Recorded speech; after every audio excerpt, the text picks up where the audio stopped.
नमस्कार दोस्तों, मैं सुरेंद्र कुमार भारत आपके अपने YouTube चैनल पॉलिटी लाइव में एक और वीडियो लेके पेश हुआ हूँ। जैसा कि क्लास +2 पॉलिटिकल साइंस की जो वीडियो चल रही हैं उनमें हमने कुछ चैप्टर कवर कर लिए हैं और कुछ चैप्टर बाकी है। कल तक हमने कर लिया था rise of the Chinese economy part 1 और पार्ट 2। पार्ट 1 में हमने डिस्कस किया कि किस तरीके से चाइना आज़ाद हुआ, आज़ाद होने के बाद में उसने कौन कौन सी पॉलिसी इंट्रोड्यूस की और क्या क्या उसे प्रॉब्लम्स आई। पार्ट 2 में हमने किया कि चाइना ने जो पॉलिसीज अडॉप्ट की वो कौन कौन सी थी, उनसे चाइना की इकोनॉमी में क्या बेनिफिट हुए, क्या फ़ायदा हुआ। और आज जो है वो चाइनीज़ इकोनॉमी पार्ट 3, बहुत छोटी सी वीडियो होने वाली है। आज की बहुत ज़्यादा वीडियो बड़ी नहीं होगी बिकॉज बहुत कम कैसा कंटेंट रहता है चाइनीज़ इकोनॉमी से रिलेटेड। फर्स्ट अगर हम हेडिंग की बात करें, China has received the benefits of the reforms, कि चाइना ने जितने रिफॉर्म्स किए, चाहे वो लैंड रिफॉर्म्स किए, चाहे वो बैंकिंग सेक्टर को लेकर रिफॉर्म्स किए गए, चाहे वो इंडस्ट्रीज को लेकर रिफॉर्म्स किए गए, या कहीं ना कहीं फॉर मॉडर्नाइजेशन को अपनाया गया, सबका चाइना को बेनिफिट हुआ। बट उसके बाद भी चाइना के कुछ एरिया में प्रॉब्लम्स बनी रही। मींस ओवरऑल एरियाज में इन सारी चीज़ों को, जो ये सारी चीज़ें की गई चाइना के द्वारा, उनका बेनिफिट नहीं हुआ। कुछ एरियाज में प्रॉब्लम रही। So unemployment has risen in China 100 million people, कि लगभग चाइना में क्या हुआ, धीरे धीरे वो एरियाज जहाँ इम्पैक्ट दिखाई नहीं दिया, बेनिफिट दिखाई नहीं दिया, उन एरिया में, उन पार्ट्स में अब क्या होने लगा, बेरोजगारी बढ़ने लगी। सो धीरे धीरे उन लोगों की संख्या थी वो 100 मिलियन तक पहुंच गई। अब अगर हम बात करें उस टाइम के साथ यूरोपियन कंट्रीज की, तो यूरोपियन कंट्रीज में उस टाइम जो प्रॉब्लम्स थी वो बहुत ज़्यादा हो चुकी थी। रिच और ज़्यादा रिच हो चुके थे, पुअर और ज़्यादा पुअर हो चुके थे। उनका एजुकेशन सिस्टम, उनकी हेल्थ फैसिलिटीज़, उनका इन्वायरमेंट, सारी चीज़ें कहीं ना कहीं बहुत ज़्यादा ख़राब थी। बट चाइना उनके कंपेयर में कहीं ज़्यादा ठीक था। चाहे हम उस टाइम किसी भी यूरोपियन कंट्रीज़ को चाइना के साथ कंपेयर कर लें। नेक्स्ट पॉइंट है कि however China has become an economic power with the world, कि अगर चाइना की बात करें तो चाइना ने अपने रिफॉर्म्स के साथ साथ 1990 तक आते आते धीरे धीरे वो आगे बढ़ा। और सो वो धीरे धीरे एक इकोनॉमिक पावर बनता चला गया। उसकी इकोनॉमी जो थी वो स्ट्रॉन्ग होती चली गई और धीरे धीरे उसकी इकोनॉमी ने टक्कर देना शुरू किया, या दुनिया के कंट्रीज ने फील करना शुरू किया कि चाइना की इकोनॉमी है वो धीरे धीरे इंक्रीज हो रही है, बढ़ रही है।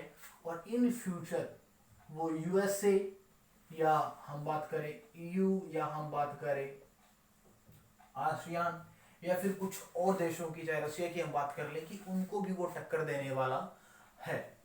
सो नेक्स्ट अगर बात करें, great inflation with its trade partner and outstanding issues with Japan, USA and Asians and the Russian countries. अब देखिए हुआ क्या कि चाइना ने बहुत अच्छे तरीके से प्रभावित करना शुरू किया अपने उन कंट्रीज को जिनके साथ चाइना के ट्रेड को लेकर वो उनके पार्टनर थे। मींस जिन देशों के साथ चाइना के साथ, जिन देशों का ट्रेड था, व्यापार था, उनको लगातार चाइना प्रभावित कर रहा था। और कहीं ना कहीं उसके आउटस्टैंडिंग जो इश्यूज थे वो बने किसके साथ, जापान के साथ, यूएस के साथ, आसियान कंट्रीज के साथ और रशिया। मीन्स इन कंट्रीज के साथ चाइना के ट्रेड को लेकर जो रिलेशन थे वो बहुत ज़्यादा अच्छे होते चले गए। और धीरे धीरे चाइना ने इन कंट्रीज के साथ जो व्यापार था उसको बहुत ज़्यादा बढ़ा दिया। या कहीं ना कहीं अगर हम कंपेयर करने की बात करें इन कंट्रीज के साथ, चाइना का जो व्यापार था वो काफ़ी ज़्यादा होने लगा। और सो ये कंट्री धीरे धीरे डिपेंड हो रहे थे चाइना की जो ट्रेडिंग जो पॉलिसीज थी उनके ऊपर।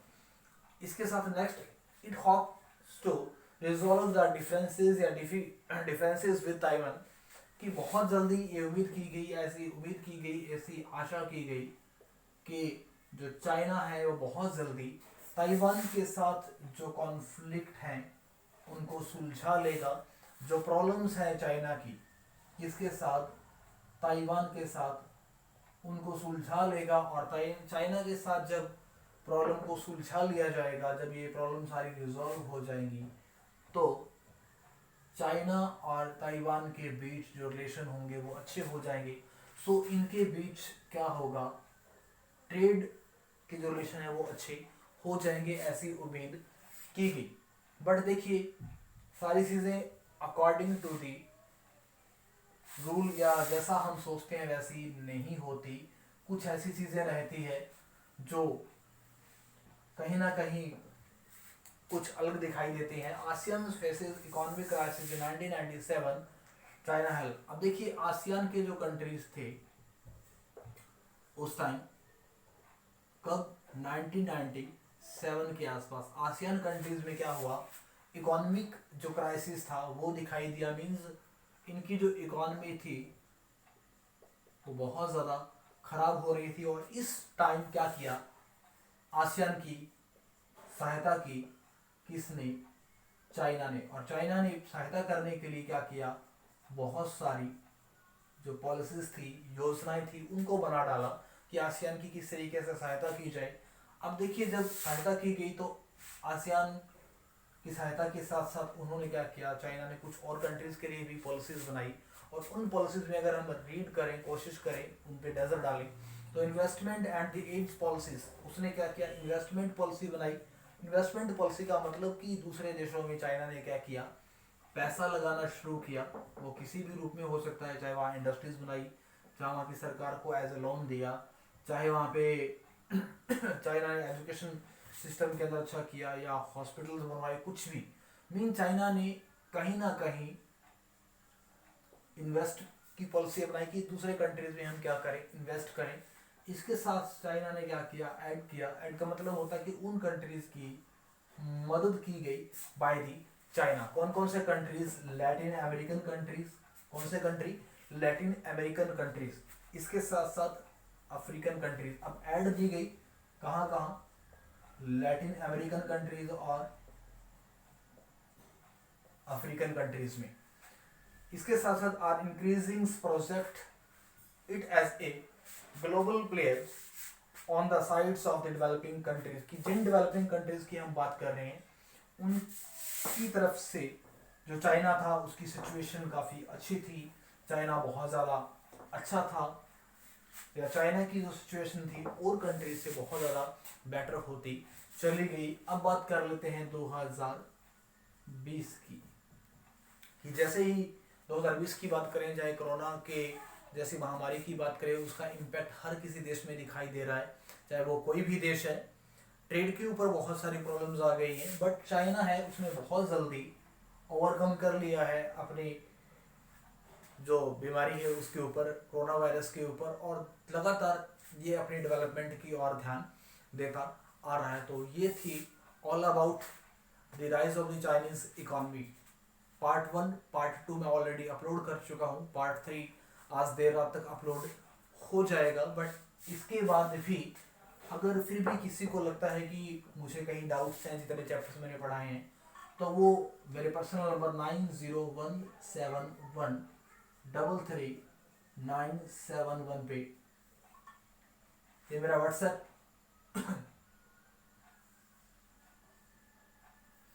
नंबर है। आप इसके ऊपर ऑडियो मैसेज या फिर अपना क्वेश्चन है वो लिख कर डाल सकते हैं। मैं आपकी हर कोशिश करूंगा आपकी मदद करने की। तो दोस्तों, उम्मीद करूंगा आज की वीडियो आपको अच्छी लगी होगी। आप मेरी वीडियोस को लाइक करना, शेयर करना और सब्सक्राइब करना ना भूलें। जय हिंद, जय भारत।